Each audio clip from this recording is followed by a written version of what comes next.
तो बच्चों अभी हम देखने जा रहे हैं geometrical representation of cross product, ठीक है ना। क्रॉस प्रोडक्ट का ज्योमेट्रिकली कैसे यूज किया जा सकता है। तो देखिए, देखो जैसे एरिया निकालने में सबसे पहले हम निकालेंगे एरिया ऑफ ट्राइंगल ABC, ठीक है। और ये अच्छा मेंशन है कि हुज साइड्स आर ABC, जो साइड है ना उस ट्राइंगल की वो vector A, vector B, vector C से रिप्रेजेंट की जाती है। मतलब जैसे ये ABC, तो किसी को let's say it is A, it is बेटा B and this is what C, ठीक है। वेक्टर ABC मैंने आपको मेंशन करके दिखा दिया है। ओके, तो अब इसका एरिया निकालना है। लेट्स से मुझे इसका एरिया निकालना है, तो कैसे निकालें। चलो थोड़ा सा ना मैं रफ डायग्राम बनाता हूँ, इसमें कभी कंफ्यूज हो जाओ तुम, इसलिए ऐसे वाला बना लेते हैं, ठीक है। ये हो जाएगा वेक्टर A, ये हो जाएगा B और ये हो जाएगा C, ABC। ऑलराइट, ये वेक्टर है, सॉरी ट्राइंगल है, इसका एरिया निकालना है। इसकी साइड्स दी गई है, ठीक है ना। व्हेन साइड्स आर गिवन, तो साइड मतलब वेक्टर A दे दिया, एक साइड है वेक्टर A, एक साइड है B, एक साइड है C, तो ये दे दिया गया है। तो जब साइड्स वेक्टर दे दिए जाएं तब कैसे निकालते हैं, और जब वर्टेक्स दिए जाएं तो कैसे निकालते हैं, वो हम अलग अलग देखेंगे। तो ये वाला केस है जब साइड्स आपको दी जाएं, ठीक है ना। तो यहाँ पे साइड्स दे दी गई हैं, ये जो साइड है ये A है, ये जो है ये B है, ये जो है ये C है। डायरेक्शन आपको जैसा मन करे ऐसे ले लो, लेकिन अच्छा हमेशा ये ट्राई करें जब भी आप एरिया निकालेंगे तो वो आउटसाइड दी सरफेस आना चाहिए। इसका क्या मतलब है वो अभी मैं बताता हूं। देखो सबसे पहले तो ऐसे देखो कि मान लो ये वाला एरिया निकालना है मुझे, तो मैंने कहा ऐसे, ध्यान से, कि होना क्या चाहिए एक्चुअल में होना चाहिए बेस इंटू हाइट। तो क्या होता है 1/2 बेस इंटू हाइट। यहां तक तो तुम एग्री करोगे कि हाँ भाई ये होना चाहिए एरिया। तो मैंने कहा 1/2 बेस कितना है B, मॉड्यूलस ऑफ B है कि नहीं। ये सिंपल मल्टीप्लीकेशन है, कभी इसे क्रॉस प्रोडक्ट मान रहे हो अभी, ठीक है। यहां पे सिंपल मल्टीप्लीकेशन होता है 1/2 बेस इंटू हाइट। हाइट क्या है ये, इसको मैं कैसे निकालूं, दैट इज द प्रॉब्लम। तो जो हाइट होगी वो होगी, मैं कह सकता हूं मॉड्यूलस ऑफ A। अगर मुझे ये वाला एंगल पता चल जाए थीटा, मान लेता हूं A और B के बीच का एंगल कितना है थीटा, तो modulus of A sine theta. ये बात क्लियर है कि नहीं। अगर मान लो ये वाला एंगल मुझे पता है थीटा, तो modulus of A sine theta, इसका इंटरसेप्ट यहां पे यही होगा या नहीं, modulus of A sign theta. तो मैंने कहा इस ट्रायंगल का एरिया बेस इंटू हाइट, तो बेस इंटू हाइट, सही है। अच्छा अब इस चीज को कैसे लिख सकता हूं, देखो ध्यान से, इसको मैं लिख सकता हूं B क्रॉस A, ठीक है या नहीं। क्या B क्रॉस A, यस लिख सकता हूं, या A क्रॉस B भी लिख सकता हूं वैसे, ठीक है। लेकिन मैं B क्रॉस A क्यों लिखा है मैंने, यहां पे कोई दिक्कत नहीं है ट्राइंगल के केस में, लेकिन अभी दूसरी ज्योमेट्री जब पढ़ाऊंगा उसमें थोड़ी सी दिक्कत आ सकती है। इसलिए मैं बता रहा हूं कि हमेशा ट्राई करना कि जब आप A cross B low area निकालने के लिए, जैसे कि इस ट्रायंगल का एरिया चाहिए तो मैंने कहा B क्रॉस A होगा, तो ऐसे लिखें, इस प्रकार से लिखें कि जो एरिया वेक्टर आए वो आउटसाइड दी सरफेस हो। ऑब्वियसली क्रॉस प्रोडक्ट लेके आ रहा है, ठीक है ना, क्रॉस प्रोडक्ट से आ रहा है ये एरिया। तो अगर एरिया वेक्टर में डिफाइन करूं, क्या एरिया वेक्टर, तो वो आउटसाइड दी सरफेस होगा कि नहीं। देखो B क्रॉस A ये होगा, तो अगर मैं एरिया वेक्टर डिफाइन करूं तब B क्रॉस A लिखना चाहिए मुझे, ना कि A क्रॉस B, क्योंकि मुझे क्या चाहिए आउटसाइड दी सरफेस। अच्छा एरिया वेक्टर क्वांटिटी थोड़ा ही है एक्चुअल में, तो सही है, लेकिन मैं ये कह रहा हूं भाई उसे एज ए वेक्टर ट्रीट भी किया जाता है बहुत जगह, ठीक है। तो उसकी डायरेक्शन क्या मानी जाती है, out of the surface, yes right, physics में पढ़ा होगा। तो आउट ऑफ द सरफेस होगा बिल्कुल B क्रॉस A। और मैंने बी क्रॉस ए लिया है। इस चीज को जो मैं तुम्हें अभी बता रहा हूँ वो अभी अगले क्वेश्चन में तुम देख पाओगे ध्यान से, आगे जब एक्सप्लेन करूंगा। तो अभी फिलहाल के लिए ये समझ आ गया होगा कि बी क्रॉस ए इसका हाँ एरिया होगा। सिमिलरली अगर मैं इसे बेस मान लूं, ठीक है, तो हाइट कैसे निकलेगी, बिल्कुल सेम पैटर्न। मैं ऐसा भी तो कर सकता था, इसे सी मानूं, इसे ए, इसे बी। तो यही काम जो मैंने इसे बेस मान के किया है, इसे बेस मान के भी कर सकता हूं, इसे बेस मान के भी कर सकता हूं, and then you will get. अभी तो जस्ट मैं ऐसे ही लिख रहा हूं विदाउट थिंकिंग ऑफ कि आउटसाइड आ रहा है या इनसाइड आ रहा है, ठीक है। लेकिन फिर भी अगर बात है तो हम थोड़ा बहुत दिमाग भी लगा सकते हैं। तो 1/2 ऐसे लिख लेता हूं, B क्रॉस C एंड 1/2, एक मिनट रुकिए, A cross C,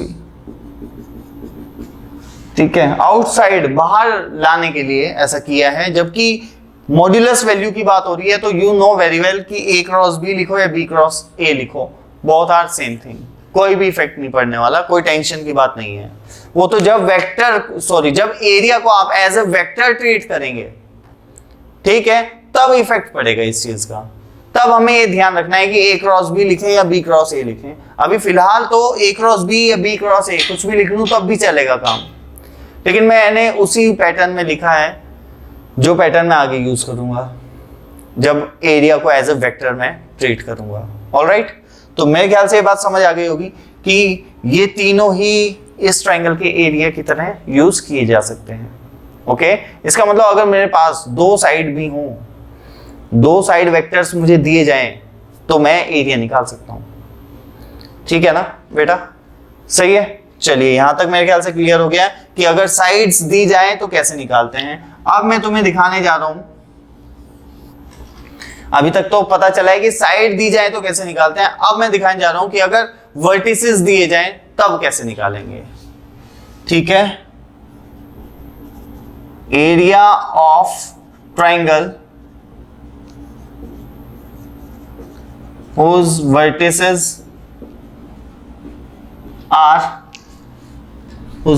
are vector A B C। ये क्या है अब वर्टिसेस, अब उसके वर्टेक्स जो है ट्रायंगल के अब वो दिए गए हैं बेटा। अब ये जो है A, ये कौन है A वेक्टर, इसके पोजीशन वेक्टर्स हैं, ठीक है। वर्टिसेस देने का मतलब यही है कि वर्टिसेस जो है उनके पोजीशन वेक्टर्स दे देना। ऑल राइट, तो आई होप यहां तक क्लियर है। तो बेटा बिल्कुल ऐसे ही करेंगे, 1/2 base into height, base into height, यही होगा। तो बेस अगर मैं तुम्हारे से पूछूं क्या होगा, C माइनस बी, एक मिनट ये क्या लिखा हुआ है, हाँ तो बेस क्या होगा बेटा, final minus initial, C minus b या B माइनस C भी लिख लोगे तब भी चलेगा, क्योंकि लगना तो फाइनली मोड ही है। तो C माइनस बी, ठीक है। क्रॉस प्रोडक्ट, क्योंकि ये देखो क्या है, B क्रॉस A या A क्रॉस B, तो ये साइड क्रॉस ये वाली साइड या ये साइड क्रॉस ये वाली साइड कर दो, उसका हाफ कर दो, वही एरिया होता है। मतलब इसका एरिया निकालना था तो मैंने क्या किया, B क्रॉस A उसका हाफ, या A क्रॉस C या C क्रॉस B उसका हाफ, ठीक है। साइड्स का क्रॉस प्रोडक्ट लिया है। तो सिमिलरली यहां पे भी मैं साइड्स का क्रॉस प्रोडक्ट लूंगा और बोलूंगा बेस क्या है, C minus B cross what, A minus B। Side का क्रॉस प्रोडक्ट ही तो लेते हैं, ठीक है। ओके, फिर इसका हम मॉड्यूलस भी ले लेते हैं। तो आई होप यहां तक क्लियर होगा। अब ये मत सोचना कि यार ये कैसे लिख लिया, बेस तो C माइनस बी समझ आता है लेकिन हाइट A माइनस बी थोड़ा ही है। तो भाई मैं हाइट की बात नहीं कर रहा हूं, हाइट तो कितनी थी यहाँ पे, मॉड A साइन थीटा। फिर मैंने इस पूरे कॉम्बिनेशन को लिखा A क्रॉस B। तो फाइनली जो एरिया होता है वो होता है 1/2 ऑफ दो साइड का क्रॉस प्रोडक्ट, ठीक है। तो मैंने यहां पे भी यही किया कि 1/2 ऑफ दो साइड का क्रॉस प्रोडक्ट, ये वाली साइड और ये वाली साइड, बात खत्म हो गई। या A माइनस बी इधर, C माइनस बी इधर भी ले लोगे तो भी कोई टेंशन नहीं है।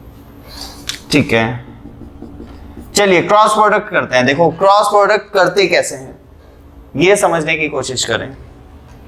जैसे सिंपल प्रोडक्ट करते हैं वही, इसका अगर आपको जस्ट मल्टीप्लाई करना होता तो क्या करते हैं आप, सी को ए के साथ करते, यस, फिर सी को बी के साथ में माइनस आता। बस ये बात ध्यान रखना, जब इधर सी है इधर बी है, तो सी को जब बी के साथ मल्टीप्लाई करोगे तो बी क्रॉस सी मत लिख देना, क्योंकि पहले सी है बाद में बी है, तो सी क्रॉस बी आएगा। इसका अंतर पड़ता है यहाँ पे। वहां पे तो चलता है 2 into 3 या 3 into 2, यहाँ पे नहीं चलेगा। यहाँ पे पहले सी है वहां पे बी है ना, तो सी क्रॉस बी लिखेंगे आप, और साथ में माइनस ये वाला। ऑलराइट, अब इसे क्या लिखूं, माइनस बी क्रॉस ए, और ये माइनस माइनस प्लस हो जाएगा और बी क्रॉस बी। ठीक है, यहां तक तो क्लियर होगा। ओके, अब देखो ध्यान से बेटा, ध्यान से देखो, ये क्या लिखा है, बी क्रॉस है, तो इसे ए क्रॉस बी लिख लो तो माइनस हट जाएगा कि नहीं। बी क्रॉस ए को ए क्रॉस बी लिख रहा हूं तो माइनस गायब हो जाएगा, देख सकते हैं। ठीक है, ऐसे ही सी क्रॉस बी को बी क्रॉस सी लिख लो तो भी माइनस गायब हो जाएगा। ओके, इसे एज इट इज रहने दो, सी क्रॉस ए, और बेटा ये क्या बन जाएगा, 0, सेम वेक्टर है। बी क्रॉस बी क्या होगा भाई, यहां पे लिख देता हूं साइड में, अगर इसमें किसी को कोई टेंशन है तो। भाई वेक्टर, सेम वेक्टर का क्रॉस प्रोडक्ट 0 होता है, कोई भी वेक्टर हो। क्यों? क्योंकि उनके बीच का एंगल 0 होता है और साइन 0 0 होता है। अगर मैं बात करूं मॉड बी क्रॉस बी की, तो क्या आएगा, मॉड बी इंटू साइन 0, क्योंकि बी और बी के बीच का एंगल कितना है, 0, तो साइन 0 कितना होता है बेटा, 0। तो सेम वालों में जो क्रॉस प्रोडक्ट होती है वो तो सिर्फ क्या बताती है हमें, वैल्यू 0 वैल्यू बताती है। ठीक है, तो बेटा यहां तक मेरे ख्याल से क्लियर हो गया है, ये तुम्हें समझ आ जाना चाहिए। ऑलराइट, तो a cross B plus B cross C plus C cross a, ये हो जाएगा area of this triangle whose vertices are given, या position vectors of vertices are given. Alright बच्चों, और ये एडिशन नहीं है, बात ध्यान रखें। यहां पे तो सिर्फ ए क्रॉस बी, 1/2 ए क्रॉस बी एरिया, या 1/2 बी क्रॉस सी एरिया, या 1/2 सी क्रॉस ए एरिया। ये कब है, जब साइड्स दी जाएं, और जब वर्टिसेस दिए जाएं तो 1/2 of a cross B plus B cross C plus C cross a. Pattern देखो ध्यान से, ये साइक्लिक ऑर्डर में जा रहा है, ए के बाद बी, बी के बाद सी, सी के बाद A B, B C, C A. Alright, तो साइक्लिक ऑर्डर में आप इन्हें ऐड कर देंगे, A cross B plus B cross C plus C cross A. Alright बच्चों, तो इन चीजों का थोड़ा सा ध्यान रखें। ठीक है, तो जल्दी से कॉपी कीजिए। तो बच्चों इसमें क्वेश्चन कैसे, बिल्कुल बेसिक सा क्वेश्चन ऐसे ही देख लेते हैं कि find the area whose two sides are given by A and vector B, vector A and vector B, where vector A is I plus 2j minus 3k and vector B is minus 1i plus 2j plus k। ठीक है बच्चों, ये दो vectors हैं A and B. Alright, ए और B जो दो vectors हैं, ये क्या है, two sides of a triangle, एक ट्रायंगल की दो साइड्स हैं, उसका एरिया मुझे बताना है। तो मैंने कहा बहुत इजी है, 1/2 जस्ट ए क्रॉस बी कर दो। ठीक है, ये एरिया हो जाएगा हमारा। तो 1/2, अब क्रॉस कैसे करते हैं, यू नो वेरी वेल। सबसे पहले ऊपर क्या लिखते हैं, आई जे के। अब ये बताने की जरूरत नहीं होनी चाहिए, मुझे ऐसा लगता है, फिर भी चलो मैं बता देता हूं, आई जे और के। तो बेटा आई क्रॉस जे क्या होता है, के होता है। ठीक है, आई क्रॉस जे क्या होता है, के। जे क्रॉस के क्या होता है, आई। के क्रॉस आई क्या होता है, जे। लेकिन अगर जे क्रॉस आई पूछा जाए, मतलब क्लॉकवाइज ना जाके एंटी क्लॉकवाइज मूव करें, जे क्रॉस आई, तो बोल देना माइनस के। ठीक है, मैं क्या कह रहा हूं, अगर क्लॉकवाइज जा रहे हो तो बढ़िया है, मस्त है। आई क्रॉस जे क्या होता है, के, ठीक है, आई क्रॉस जे के, और जे क्रॉस आई माइनस के। ऑलराइट, जे क्रॉस आई क्या है, क्लॉकवाइज में जा रहा है तो आंसर के आएगा। लेकिन जे क्रॉस आई, सॉरी पहले था आई क्रॉस जे के आएगा, लेकिन एंटी क्लॉकवाइज जाओगे अगर जे क्रॉस आई पूछेगा तो माइनस के आएगा।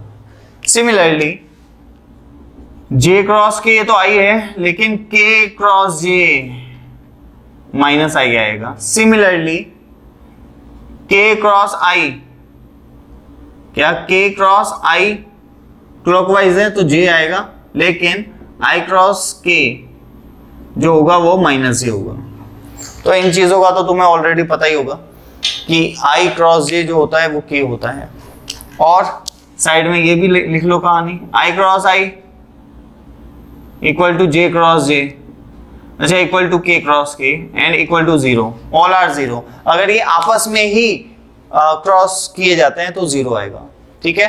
तो तुम ऐसा कर सकते हो, जैसे तुम्हें ए क्रॉस बी निकालना है तो तुम ऐसे लिख दो, 2j minus 3k cross minus i plus 2j plus k. तो जैसे अभी मैंने क्रॉस प्रोडक्ट करवाया था लास्ट क्वेश्चन में, बिल्कुल ऐसे ही कि पहले ये इसके साथ क्रॉस होगा तो माइनस आई क्रॉस आई, फिर ये इसके साथ 2i क्रॉस j, फिर ये इसके साथ i क्रॉस k। सिमिलरली ऐसे 9 आएंगे। अब ये इसके साथ लो 2j, देख माइनस तो आई जाएगा ना, तो माइनस 2j क्रॉस आई, फिर 4j क्रॉस j, फिर 2j क्रॉस k। अब ये रह गया लास्ट, ये भी कर ही लो, 3k cross i minus 6k cross j minus 3k cross k। ठीक है बेटा, अब देखो ध्यान से, ये क्या हो गया, जीरो, और कौन जीरो है, ये क्या हो गया जीरो, और ये क्या हो गया जीरो, ये तो जीरो हो गए, ठीक है। अब आ जाओ सबसे पहले पे, ये क्या है आई क्रॉस जे, तो आई क्रॉस जे क्या होता है, देखो तो इसकी जगह लिख दिया 2k, और ये क्या है आई क्रॉस के, आई क्रॉस के मतलब एंटी क्लॉकवाइज जा रहा है तो माइनस जे आएगा क्या, नहीं, तो बेटा माइनस जे। ये क्या है j क्रॉस आई, तो j क्रॉस आई एंटी क्लॉकवाइज तो माइनस के अगेन, तो माइनस माइनस हो जाएगा प्लस 2k। ऑलराइट, ये है j क्रॉस के, तो j क्रॉस के इज आई 2i। चलिए ये क्या है k क्रॉस आई, k क्रॉस आई तो मतलब j, तो ये है 3j, और ये क्या है k cross j, k cross j anti clockwise तो माइनस आई, माइनस माइनस प्लस 6i, तो finally we have what 8i, और j कितना है 2j, और k कितना है 4k।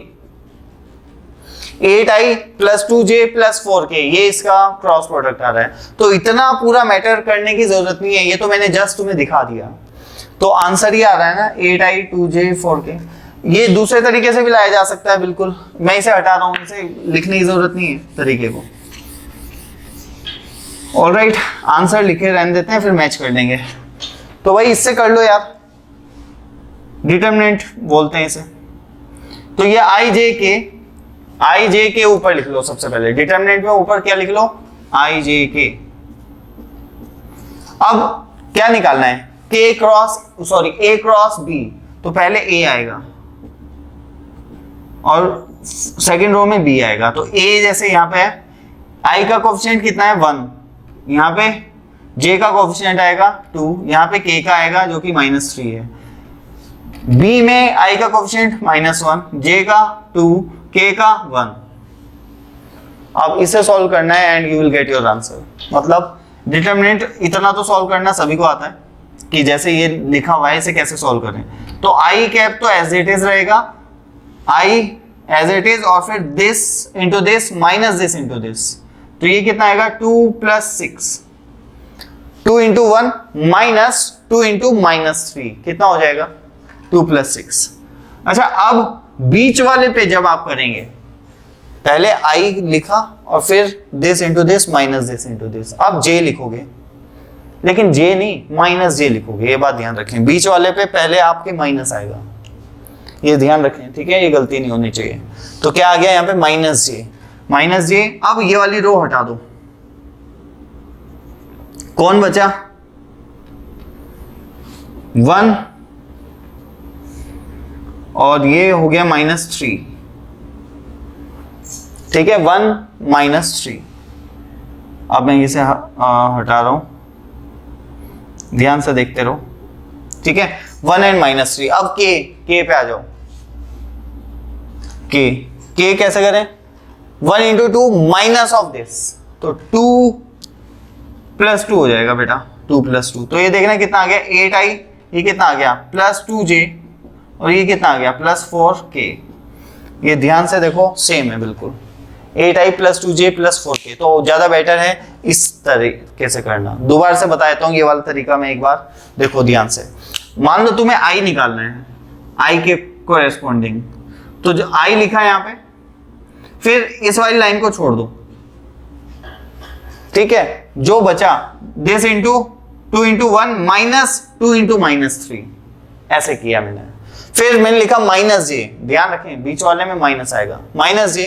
फिर इन रो को हटा दो, इन रो के अलावा कौन बचा, अब ये वाला पहले वाला तो हट गया अब, ठीक है। अब इस रो के अलावा कौन बचा, ये, तो 1 × 1 माइनस दिस, वो वहां पे लिख दिया मैंने। फिर मैं बात आई, इसको हटा दिया, फिर आई के पे, तो ये वाली चीजें हटा दी, तो कौन बचा ये, तो 1 × 2 माइनस ऑफ दिस, ये आ गया। तो फाइनली आंसर आ गया 8i + 2j + 4k। ऑलराइट बच्चों, तो ऐसे करके एरिया निकल गया, सॉरी ये एरिया वेक्टर निकला है, इसका मैग्नीट्यूड, तो मैंने कहा 1/2 ऑफ 8i 2j 4k, तो 1/2 of square root of 8² 2² and 4², यही बेटा आंसर होगा हमारा एरिया। ठीक है बच्चों, तो I hope this is clear to all of you. Then pause the video and copy it fast. चलिए बच्चों, अब यहाँ पे ये देखने जा रहे हैं कि एक टेट्राहेड्रॉन है। इससे पहले समझ लो, पहले दिमाग में बसा लो इसे कैसे बना हुआ है। ये फेस है ACB, B बाहर है, AC ये है, B ये है यहाँ पे बाहर, ठीक है, और एक ऊपर वर्टेक्स है इसके ऊपर। तो ये सब ऑब्वियसली कनेक्टेड है ऊपर वाले से। ऊपर वाला है O, ये प्लेन है ABC, और ऊपर है O, ऑलराइट, ये एक ट्रायंगल है, ठीक है, ये बाहर की ओर है, ऐसे समझो, इसलिए नीचे दिखाया है। कैसे है ये बाहर, ऐसे, ठीक है, ये A ऐसे है। अब एक वर्टेक्स ऊपर है इसके, यहाँ उससे सब कनेक्टेड है, तो ये ऐसा कुछ तुम्हें दिख रहा होगा, ठीक। अब देखो इसने क्या कहा है कि OABC एक टेट्राहेड्रॉन है, 4 areas vector A1 A2 A3 A4। कितने फेस होंगे अगर टेट्राहेड्रॉन के फेस की बात करूं तो 4 होंगे कि नहीं। एक होगा देखो OAB, एक होगा OBC, एक होगा OCA और एक होगा ABC। तो 4 फेसेस हैं। ये डॉट डॉट डॉट वाली लाइन वो लाइन है जो दिख नहीं रही है हमें पीछे, ठीक है ना, वो विजिबल नहीं है, ऑलराइट। तो अब क्या कहा है कि उसने the area vectors A1 A2 A3 A4 each coming out of the face, जो फेस है ना उनके बाहर आ रहा है, alright, to its perpendicular to it and having magnitude equal to the area of face. जो A1 A2 A3 A4 है वो वेक्टर्स हैं, ठीक है, जो कि हर फेस से बाहर आ रहे हैं और उनका मैग्नीट्यूड उस फेस के एरिया के इक्वल है। तो इसे आप कह सकते हैं area vector, right. Area vector किधर की ओर आ रहा है, बाहर की ओर आ रहा है। बाहर और अंदर लेने से क्या दिक्कतें आ सकती हैं वो मैं तुम्हें दिखा रहा हूं यहाँ पे, ठीक है, क्या दिक्कतें आ सकती हैं देखेंगे। वो तो चलो हम देखेंगे, फिलहाल के लिए ऐसे समझो कि अब हमें ये प्रूव करना है जो सिग्मा ऑफ AI है वो बेटा 0 है। सिग्मा ऑफ AI क्या होगा बेटा 0। तो टेट्राहेड्रॉन में याद रखें, टेट्राहेड्रॉन के केस में आप याद रखिए एज अ रिजल्ट याद रखें कि टेट्राहेड्रॉन के केस में जो 4 फेसेस का एरिया होता है और अगर वो एरिया वेक्टर बाहर की ओर निकल रहा है तो उसका सम 0 होता है बेटा, ठीक है। देखो कैसे, जैसे मान लो, चलो अब मैं इसे कैसे प्रूव करूंगा, ये O है तो इसे मैंने मान लिया वेक्टर A, इसे C और इसे B, तो ये इसके पोजीशन वेक्टर्स हो गए। ऑलराइट, अब हर फेस का एरिया मैं निकालने जा रहा हूं तुम्हारे सामने। जैसे जैसे सबसे पहले मैं एरिया निकाल रहा हूं, area of face OAB, area of face OAB, उसमें मुझे ये पता है ये कौन है A वेक्टर, और ये पता है ये कौन है B वेक्टर, तो 1/2 A क्रॉस B अगर मैं करूं तो देखो ध्यान से देखना, A क्रॉस B करूं या B क्रॉस A करूं, मुझे बाहर चाहिए, तो ये फेस तुम्हें समझ आ रहा होगा ऐसे, इससे बाहर आना चाहिए। तो देखो अगर मैंने क्या किया, B क्रॉस A किया, तो B क्रॉस A समझो कैसे होगा। ऑलराइट, तो A क्रॉस B होगा, A क्रॉस B, A को B की तरफ लेके आ रहा हूं, तो A क्रॉस B बाहर, तो ऑब्वियसली B क्रॉस A क्या होगा, अंदर, तो मुझे क्या लेना चाहिए, A क्रॉस B, क्योंकि आउटसाइड की सरफेस चाहिए मुझे, ठीक है, तो मैं क्या करूंगा, A cross B, A cross B बाहर की ओर, तो मैंने लिखा यहाँ पे A क्रॉस B। अच्छा मैग्नीट्यूड मत ले लेना, यहाँ पे मैग्नीट्यूड नहीं है, ये तो एरिया वेक्टर्स है, उनका सम 0, ठीक है, एरिया वेक्टर है, तो A क्रॉस B ले लिया मैंने, ठीक है, नो प्रॉब्लम। ये तो हुआ OAB, अब निकालेंगे हम कौन सा, नंबर 2 कौन सा फेस है, एरिया ऑफ फेस OBC ले लो, चलो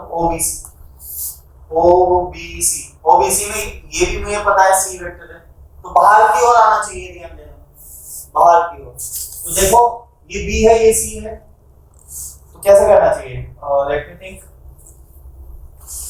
मतलब इसे मैं यहाँ पे ले रहा हूँ और B क्रॉस C, B से C की ओर जाऊंगा ना, तो B क्रॉस C बाहर की ओर, B और फिर ये C बाहर की ओर आएगा, बिल्कुल बाहर की ओर आएगा, तो B क्रॉस C लेना चाहिए, तो 1/2 B क्रॉस C बेटा, एरिया ऑफ फेस कौन सा, OAC पीछे वाला फेस है, तो देख लो ध्यान से, A क्रॉस C अंदर आएगा, A क्रॉस C बेटा अंदर आएगा, देखो ध्यान से, क्योंकि ये तो बाहर है, ये पीछे वाला फेस है। अब मैं A क्रॉस C करूंगा तो ये टेट्राहेड्रॉन के अंदर की ओर है, उधर जाना चाहिए, उधर उस साइड में, तो क्या करना पड़ेगा, C क्रॉस A उधर जाएगा, ठीक है ना, C क्रॉस A, तो C क्रॉस A जाएगा किधर बेटा, अंदर, जब A क्रॉस C बाहर आ रहा है, एक्चुअली में बोर्ड से तो बाहर आ रहा है लेकिन टेट्राहेड्रॉन के अंदर आ रहा है, ये बात को ध्यान में रखें, A क्रॉस C बोर्ड से तो बाहर आ रहा है लेकिन टेट्राहेड्रॉन बाहर ही है इस बोर्ड से, जैसे कि मैंने बताया ये जो पॉइंट है ना, ये यहाँ पे है एक्चुअली में हवा में, तो यहाँ पे मुझे क्या करना पड़ेगा, A क्रॉस C नहीं, क्या C क्रॉस A आएगा, ठीक है, 1/2 of C cross A। Alright, तो ये तो 3 फेसेस हो गए, अब फोर्थ फेस जो है उसका एरिया निकालते हैं, तो बेटा एरिया ऑफ फेस कौन सा है, ABC, area of face ABC निकालने की कोशिश करते हैं जल्दी से। देखो ABC ये पोजीशन वेक्टर्स हैं, तो मुझे अब वेक्टर चाहिए, तो ये वाला वेक्टर कौन सा होगा, B माइनस A होगा क्या नहीं, और ये वाला वेक्टर कौन सा होगा, ये होगा C माइनस A,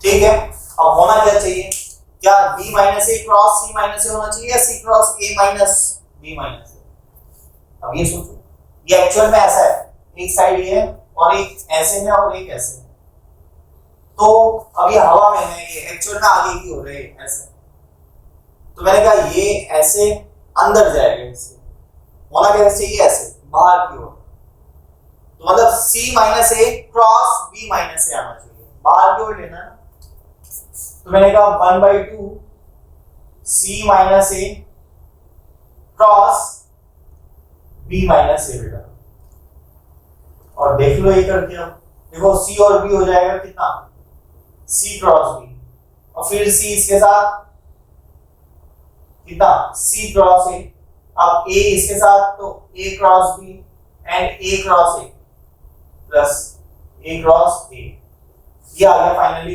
ये बेटा 0 हो जाएगा। अब हम क्या कह सकते हैं, देखो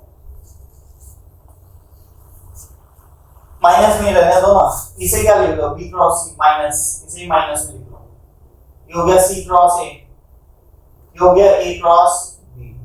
अब अगर तुम ध्यान से देख पा रहे हो, अगर मैं इन चारों को ऐड कर दूं ना तो 0 हो जाएगा। देखो ये क्या है, a क्रॉस b, ये क्या है माइनस a क्रॉस b, ये b cross c minus b cross c, ये c cross a minus c cross a। इन चारों को ऐड करूंगा तो 0 हो जाएगा। हेंस व्हाट, ये था a1 a2 a3, यह a4, तो sigma of ai is 0, हम देख सकते हैं यहाँ पे। तो ये बात ध्यान रखना, ठीक है। तो एक बार कैसा होगा कि वही टेट्राहेड्रॉन दिया जाएगा आपको, उसके 3 फेसेस का एरिया आपको पता होगा, एरिया वेक्टर, और फोर्थ का पूछ लेंगे तो निकाल सकते हो इस टेक्निक से, ठीक है। तो जल्दी से इसे कॉपी कीजिए। ओके बच्चों, देखो जल्दी से इसके ऊपर क्वेश्चन जो अभी हमने टेट्राहेड्रॉन की कॉन्सेप्ट पढ़ी है उसके ऊपर।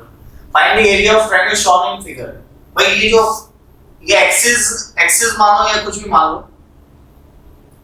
ठीक है, 3 एक्सिस है। अब ये जरूरी नहीं x y z हो, जैसे कि कोऑर्डिनेट्स देख के पता चल रहा है ये है 2, 0, मतलब x एक्सिस, ये 0, 4, 0, ये y एक्सिस, और ये 4, 0, 3, ये कोई नहीं है, ये कोई उनमें से नहीं है x y z में से, तो परपेंडिकुलर एक्सिस नहीं है, ठीक है। तो कोई भी 3 लाइन है ऐसे मान लेते हैं हम जनरली, कोई दिक्कत नहीं है। तो मैंने मान लिया, अब उसने बोला क्या है, ये जो ट्रायंगल है इसका एरिया बताना है। तो इस ट्रायंगल का एरिया निकालने के और भी बहुत तरीके हैं, इजीली निकल जाएगा, लेकिन द इजीएस्ट वन इज कि मैं ऐसा कह रहा हूं कि इसे ओरिजिन मान लेता हूं, ठीक है। इसे ओरिजिन मान लिया, ये है a, ये b और ये c। अब इसे ध्यान से देखो, ये तो एक तरह से इन्हें एक्सिस की तरह ट्रीट करो, वो ठीक है, वो अपने एक्स वाई जेड एक्सिस नहीं है, लेकिन कुछ तो है ना, तो इन्हें एज ए एक्सिस ट्रीट कर रहा हूं मैं। अब ध्यान से देखना मेरी बात, ये जो ट्रायंगल है ये, और ये पॉइंट ना अंदर है, ये समझ आ रहा होगा। जैसे 3 एक्सिस है, 3 कोऑर्डिनेट एक्सिस है ना। जैसे मैं दिखा देता हूं तुम्हें थोड़ा एक बार, जैसे ये 3 कोऑर्डिनेट एक्सिस है, अब इस पे एक प्लेन बने, यहाँ पे ये पॉइंट और ये पॉइंट, इन तीनों पॉइंट को अगर मैं कनेक्ट कर दूं तो ध्यान से देखो, इधर एक ट्रायंगल बन गया है ना, और ये एक वर्टेक्स है अंदर ओरिजिन, एक पॉइंट ये, एक पॉइंट ये, एक पॉइंट ये, तो ये एक ट्रायंगल बनेगा, और यहाँ पे ये है ओरिजिन। तो अगर इस पूरे को आप देख पा रहे हैं तो ये एक टेट्राहेड्रॉन बन रहा है, देखो ध्यान से, ये टेट्राहेड्रॉन का बेस हो गया, और ये उसका वो वर्टेक्स है ऊपर वाला ओरिजिन, ठीक है। तो ये तो यार वही बन गया, इसमें तो कोई दिक्कत ही नहीं है, ठीक है। तो इसमें मैं कैसे कर सकता हूँ, मैं इसमें कैसे काम कर सकता हूँ, तो मैंने कहा ठीक है, इसकी सभी एरिया वेक्टर्स का सम 0 होता है, मुझे पता है बहुत अच्छे से, और मुझे एरिया निकालना है किसका, मुझे एरिया निकालना है एरिया ऑफ फेस ABC, जो फेस ABC है इसका एरिया निकालना है। तो अगर मुझे बाकी जो बाकी के हैं ये बचे हुए इनका एरिया मिल जाए तो मजा आ जाए, या नहीं? तो मैंने कहा ठीक है, कोई दिक्कत नहीं है, निकालते हैं। इसका एरिया कितना आएगा, मैंने मान लिया ये वेक्टर A है, ये B है, और बेटा ये C, ठीक है, ऐसा मान लिया, ओके। अब आउटसाइड याद रखना, आउटसाइड बाहर की ओर जाना चाहिए, तो A क्रॉस B, बेटा A क्रॉस B बाहर की ओर ही आएगा, A क्रॉस B, ठीक है। तो मैंने कहा ऐसा करो, जो अपना फेस OA, जो फेस है हमारा कौन सा OAB, इसका एरिया मैंने मान लिया A1 है, जो कि कितना होगा बेटा 1/2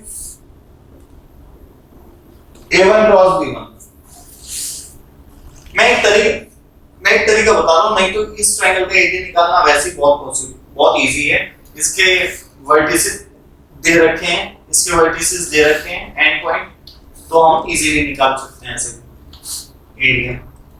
लेकिन मैं इससे बता रहा हूं कि जैसे A1 जो OAB है ना, उसका A1 मान लिया,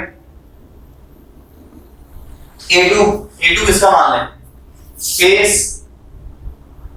OAC का, जो फेस OAC है ना उसका मैंने A2 मान लिया, और वो कितना होगा? OAC अंदर, तो ये जाएगा बाहर। बाहर कैसे जाएगा? C से A की तरफ। बेटा C क्रॉस A लगाना पड़ेगा, C क्रॉस A। और कौन बच गया? ये हो गया, अब ये वाला OBC A3। OBC में देख लो कैसे है, बाहर की ओर होना चाहिए, तो B क्रॉस C करना पड़ेगा। तो 1/2 B क्रॉस C, ये आ गया बच्चों। तो जो A4 होगा वो क्या होगा? वो होगा minus of A1 A2 A3। इसे सॉल्व कर लो, बस आंसर आ जाएगा, ठीक है ना? तो मैं लिख सकता हूं A4 will be minus 1/2 of A1 cross A cross B, B cross C and बेटा C cross A। ये इस वाले, ये जो फाइनल फेस है ना ABC, इसका एरिया ऐसे भी निकाल सकता हूं। अदरवाइज कैसे निकाल सकता था? तो यार इसमें कुछ है नहीं, दिस माइनस दिस, ये वाला वेक्टर मिल जाएगा, ये पोजीशन वेक्टर माइनस ये पोजीशन वेक्टर, ये वाला वेक्टर मिल गया। सिमिलरली ये पोजीशन वेक्टर माइनस ये पोजीशन वेक्टर, तो ये वाला वेक्टर मिल गया। इन दोनों का cross divided by 2, your answer. क्योंकि दो साइड चाहिए होती है मुझे ट्रायंगल का एरिया निकालने के लिए, तो पोजीशन वेक्टर दिए हैं तो उनकी हेल्प से मैंने दोनों साइड फाइंड कर ली और बाय 2 कर दिया उनका क्रॉस करने के बाद, एंड वो मेरा आंसर हो गया। ठीक है, ये चीज तो मेरे ख्याल से समझ आई गई होगी। तो बस ये थोड़ा सा तुम्हें बताया है कि ऐसा भी हम कर सकते हैं। Okay, then pause the video and note it down fast. Faculty of mathematics. तो बच्चों लास्ट लेक्चर में हमने एरिया के बारे में पढ़ा था, राइट? तो एरिया यूजिंग वेक्टर्स कैसे निकालते हैं ये हमने लास्ट लेक्चर में सीखा। किसका सीखा भाई? ट्रायंगल का सीखा, और टेट्राहेड्रॉन की जो सरफेसेस होती हैं उनका surface area, you can say कि उनका जो एरिया वेक्टर होता है उनका सम 0 होता है, तो वो वाली चीज सीखी हमने। ऑलराइट, चलिए यहां तक तो बात समझ आ गई। अब क्या करें? अब देखो ध्यान से क्या कर सकते हैं, देखिएगा। मैं अब निकालने जा रहा हूं एरिया ऑफ क्वाड्रिलेटरल। ठीक है, चलो उससे पहले एक कॉन्सेप्ट पढ़ते हैं। उससे पहले the unit vector perpendicular to the plane, बेटा ध्यान से देखना, perpendicular to the plane containing points A B C। भाई 3 पॉइंट हैं A B C, उनके पोजीशन वेक्टर हैं small a small b small c। ऐसे भी मैं लिख सकता हूं इसको, पॉइंट्स A ऐसे, B ये, एंड C जो है वो इससे रिप्रेजेंट करता है। मतलब जो ये स्मॉल a वेक्टर लिखा है वो क्या है? Position vector of point A, small b position vector of point B, small c position vector of point C। Alright, तो इन 3 पॉइंट को कंटेन करने वाले कितने प्लेन हो सकते हैं भाई? एक प्लेन हो सकता है। 3 पॉइंट अगर कोलिनियर नहीं है, if they are not collinear, तो वो अपने आप अंडरस्टूड है कि ABC are not collinear, right? Collinear होंगे तो इनफाइनाइट प्लेन जा सकते हैं, लेकिन बात हो रही है नॉन कोलिनियर पॉइंट्स की। तो if ABC are non collinear point, then सिर्फ एक प्लेन को ही ये डिफाइन करेंगे। ऑलराइट, किसको भाई? ABC से जाने वाले 3 पॉइंट है। इन 3 पॉइंट से जाने वाले कितने प्लेन पॉसिबल हैं? सिर्फ एक। कौन? ये बोर्ड, ये जो बोर्ड है वही इन 3 पॉइंट से पास होगा। ऑलराइट बच्चों, ठीक है, तो ये बात तो समझ आ गई। अब मुझे क्या बताना है? Unit vector, and unit vector perpendicular to what? Perpendicular to the plane containing points ABC। तो मतलब ये वाला वेक्टर, बोर्ड से जो बाहर वाला वेक्टर है वो चाहिए मुझे। ठीक है, तो मैं कैसे करूंगा? एक सिंपल सा काम करूंगा, इन्हें ज्वाइन कर लिया मैंने ऐसे, ये है A, ये है B, लेट्स से ये है C। तो मैंने कहा इस वेक्टर, ये वेक्टर क्या होगा? ये होगा B माइनस A, अच्छा ये वेक्टर क्या होगा, ये होगा c माइनस ए, ये तो पॉइंट के पोजीशन वेक्टर्स है, तो ये वेक्टर क्या होगा b माइनस ए, ये वेक्टर क्या होगा c माइनस ए। अब इनका क्रॉस अगर ले लूं मैं, मतलब b minus a cross c minus a, तो यूनिट वेक्टर आ जाएगा या नहीं, which is perpendicular to the plane. अब परपेंडिकुलर कितने वेक्टर हो सकते हैं एक प्लेन के, दो, एक इस साइड में और एक अपोजिट साइड में। ऑलराइट, तो वो डिपेंड करेगा कि भाई आपको कौन सी साइड में चाहिए। अगर आपको लेट से ये वाले वेक्टर्स हैं और आपको बाहर चाहिए, बाहर, तो कैसे करोगे भाई, तो कैसे करोगे, ऐसे इसको, मतलब c minus a cross b minus ए बेटा, c minus a cross b minus ए, उस केस में अगर बाहर चाहिए। अगर अंदर चाहिए तो b minus a cross c minus ए। और अगर बात सिर्फ इतनी है कि परपेंडिकुलर जो वेक्टर है ना वो क्या होना चाहिए बेटा, परपेंडिकुलर टू द प्लेन। सही बात है या नहीं? तो unit vector perpendicular to the plane containing point a b c will be what, देख लो ध्यान से, क्या होगा, b minus a cross c minus a ले लो, या c minus a cross b minus a ले लो। तो मैंने कहा प्लस माइनस, पूरा प्रॉपर मैं तरीके से लिख देता हूं, a cross b, b cross c, sorry, plus c cross a upon modulus of a cross b, unit vector चाहिए क्योंकि, तो वेक्टर को डिवाइड करेंगे उसकी मॉड्यूलस वैल्यू से, b क्रॉस c मतलब उसके मैग्नीट्यूड से, c क्रॉस a ये वेक्टर है और ये इसकी मैग्नीट्यूड है, तो उस वेक्टर को अगर उसके मैग्नीट्यूड से डिवाइड कर दो तो यूनिट वेक्टर आ जाता है। और इसकी अगर डायरेक्शन की बात करूं तो इसकी डायरेक्शन होगी परपेंडिकुलर। अब ये बात तुम्हें समझ नहीं आई कि यार ये क्या, तो भाई इसे सॉल्व करके देख लो ना यार, b minus a cross c minus ए जब आप करेंगे तो यू विल गेट दिस। ये हमने ट्राइंगल का जब एरिया निकाल रहे थे when position vectors of points are given, तब निकाला था, तब ये इसी टाइप का एक्सप्रेशन आया था, आप देख सकते हैं। सही है, तो you will get this kind of result from this. Okay, और ये क्या है, एक यूनिट वेक्टर है which is perpendicular to what, the plane containing ABC. अब मैंने आगे क्या लगाया, प्लस और माइनस, प्लस माइनस का मतलब है दो ऐसे मिलेंगे, एक प्लस में एक माइनस में। अब माइनस वाला वो भी हो सकता है, ये प्लस वाला भी हो सकता है, इससे प्लस माइनस से मतलब है जस्ट अनलाइक वेक्टर्स, दो अनलाइक वेक्टर मिलेंगे। ऑलराइट बच्चों, तो कभी भी अगर आपको ऐसे कुछ रिक्वायरमेंट हो कि एक प्लेन है जिसमें 3 पॉइंट हैं, उनके परपेंडिकुलर वेक्टर चाहिए मुझे, तो कैसे करेंगे ऐसे। खास तौर पे इस चीज का यूज होगा 3D में, 3D ज्योमेट्री, जो कि वेक्टर के बाद मैं पढ़ाऊंगा 3 डायमेंशनल ज्योमेट्री, राइट, तो उसमें इस चीज का काफी यूज होगा, तो अभी से सीखते चले, अच्छा रहेगा। ओके, तो एक कॉन्सेप्ट तो ये थी। अब नेक्स्ट है area of quadrilateral. Area of quadrilateral, ठीक है, area of quadrilateral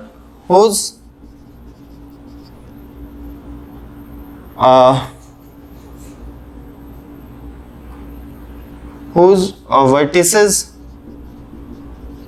are A, B, C and बेटा D, a b c d, और small a b c d आपको पता ही है पोजीशन वेक्टर्स हैं, ठीक है। तो एक कोई भी रैंडम क्वाड्रिलेटरल है, कैसा भी हो सकता है क्वाड्रिलेटरल, तो ऐसा बना दिया मैंने, ठीक है, there is no problem in this.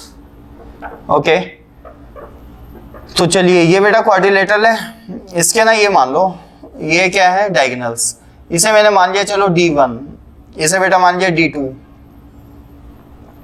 ये O है, ये बेटा D2 है, मान लेते हैं ना, या चलो छोड़ो, ऐसा छोड़ो, ये भी छोड़ो, मैं इनके नाम दे देता हूँ A B C D। अब ये हो गया A, तो ऑब्वियसली ये कौन होगा, A वेक्टर, ये कौन होगा B, ये C और ये बेटा D। सही है, क्योंकि बीच वाले जो इंटरसेक्शन ऑफ डायगोनल है ना, इंटरसेक्शन पॉइंट ऑफ डायगोनल, उसे मैंने ओरिजिन मान लिया बेटा। अब इसको मैंने अगर ओरिजिन मान लिया है तो ये तो वेक्टर्स हो जाएंगे, क्योंकि A पोजीशन वेक्टर है, तो ये पूरा वेक्टर ही ए होगा और बाकी बी सी डी, ये समझ आ रहा होगा। अब मैं क्या कह रहा हूँ, इसे ना मैंने 4 भागों में बांट लिया, इसका नाम दे दिया A1, A2, A3, A4। अब देखो बेटा, जैसे मुझे इसका एरिया निकालना है ना, तो मैंने एक कॉन्सेप्ट बताई थी, मैं अभी क्या करूंगा ध्यान से देखना, मैं इस ट्राइंगल का एरिया निकालूंगा, इसका निकालूंगा, इसका निकालूंगा और इसका, इन चारों ट्राइंगल्स का एरिया निकालूंगा, ऐड कर दूंगा, वही मेरा आंसर होना चाहिए। सही बात है मेरे ख्याल से यहां तक तो तुम्हें समझ आ गया होगा। लेकिन मैं ये कह रहा हूं, ध्यान से देखिए कि भाई एक मिनट रुको, या देखो ऐसे भी कर सकते हैं, अगर आप जानते हैं तो, ठीक है, अगर आप जानते हैं तो इस बारे में कि एरिया ऑफ क्वाड्रिलेटरल होता है, area will be 1/2 D1 cross D2 होता है बेटा। मतलब D1 D2 कौन है, इसमें तुम कंफ्यूज ना हो इसलिए D1 D2 हटा देता हूं। डायगोनल्स होते हैं AC क्रॉस BD, ठीक है ना, क्रॉस प्रोडक्ट, या इसको मैं ऐसे लिख सकता हूं 1/2 of mod of AC mod of BD and बेटा sine theta, mod of AC mod of BD sine theta. तो ये होता है क्या, एरिया ऑफ क्वाड्रिलेटरल। और ऑलराइट, तो ये आ गया हमारा area of quadrilateral AC cross BD, ऐसे भी हम निकाल सकते हैं। तो एक तो तरीका ये हो गया कि मैं इसके जरिए निकालूं, AC क्रॉस BD के जरिए, ठीक है। कैसे भाई, कैसे निकालेंगे, तो देखो अच्छा, थीटा क्या है, angle between the diagonals. AC कौन है, डायगोनल, BD कौन है, डायगोनल, और थीटा क्या है, एंगल बिटवीन द डायगोनल्स। तो ये एक डायरेक्ट तरीका है, ऑलरेडी पहले ज्योमेट्री में डिस्कस भी किया हुआ है, 1/2 D1 D2 साइन थीटा ऐसे करके, ठीक है ना, क्वाड्रिलेटरल का एरिया निकालना हो तो। उसे अगर वेक्टर्स में देखें तो वो होता है AC क्रॉस BD, ऑलराइट।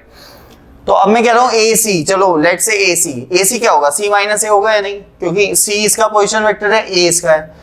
तो डायरेक्ट हम ऐसे भी कर सकते हैं कि चलो AC is nothing but C minus A, okay. Cross BD क्या है, D cross B, sorry D minus B, alright बच्चों, D माइनस B। अब इसका क्रॉस करते हैं, चलो C क्रॉस D और minus C cross B, no problem. अच्छा, ये माइनस A क्रॉस D और बेटा minus minus plus A cross B, alright. तो आई होप यहां तक तो क्लियर हो गया सबको कि हम ऐसा लिख सकते हैं, ओके। अब इसे ऐसे लिख सकता हूं मैं 1/2 ऑफ A क्रॉस B, ठीक है, प्लस B क्रॉस C, ये है C क्रॉस B, तो प्लस हो जाएगा B क्रॉस C। अच्छा, B C, फिर C के बाद क्या आएगा, C D, तो C क्रॉस D पॉजिटिव है ऑलरेडी। अच्छा, फिर क्या आना चाहिए, D क्रॉस A, पैटर्न एक सर्कुलर जो मतलब पैटर्न है हमारा, साइक्लिक, सॉरी, ठीक है ना। तो A cross B, B cross C, C cross D, D cross A, ये आ गया है, ऑलराइट बच्चों। तो ये बात ध्यान में रखें, ये कब है, जब end point of vertices are given, और अगर सीधा डायगोनल्स आपको दिए गए हैं, ठीक है, अगर आपको क्या दिए गए हैं, डायगोनल वेक्टर्स, तो सिंपल सा है, ये वाला फॉर्मूला लगाएं।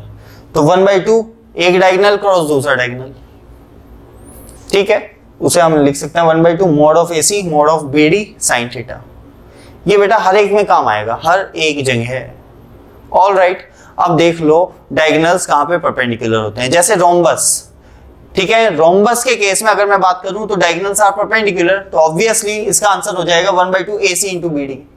तो लिख लेना, in case of rhombus it will be what, 1/2 mod of AC into mod of BD into sine 90 actual में, तो साइन 91 होता है, तो जस्ट हम 1/2 AC इंटू BD बोल सकते हैं, ऑलराइट। तो ये डिपेंड करता है कि भाई जो अपने क्या है, डायगोनल्स हैं, उनके बीच का एंगल कितना है। तो मैंने तो एक जनरल सी बात कर ली है, चाहे वो पैरेललोग्राम हो, रोम्बस हो, सर्कल, सॉरी रेक्टेंगल हो, और जो भी ज्योमेट्री आपके दिमाग में है वो हो, बट उसकी कितनी साइड्स हो, 4। तो उस केस में उस केस में आप क्या बोल सकते हैं बेटा, ठीक है, एरिया जो होगा वो ये होगा। Okay, then pause the video and note it down fast.